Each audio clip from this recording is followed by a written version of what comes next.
Nick was a man like none other. He was the highest of his peers, and he was untouchable, nearly a god amongst men. But people who rise the highest fall the hardest, and that's what happened to him, in the worst way possible.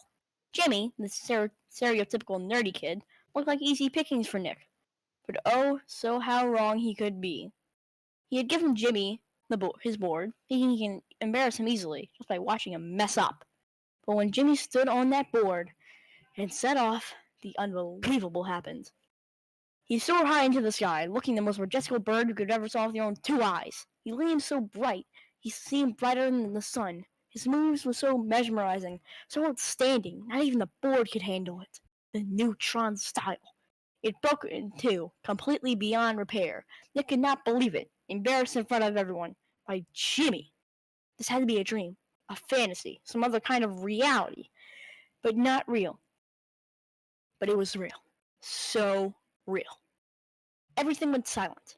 The world revolved around Jimmy at that moment. He picked up the two halves of the still decimated board and said these words.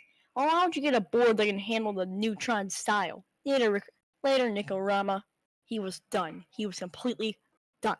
There was nothing left of Nick, going from completely the highest respected kid on the block to being the laughing stock of even the nerdiest of kids. He was officially nothing. Once a Nickorama, always a Nickorama. That was the saying of someone who was dissed by Jimmy so hard they had the same feeling as Nick. And becoming an outcast, once a Nickorama, always a Nickorama, were the words that were chanted as Jimmy went through his days, meeting everyone that he could, gaining their respect by just being in their presence. This was the legend of the neutron style and the saying of the Nickorama.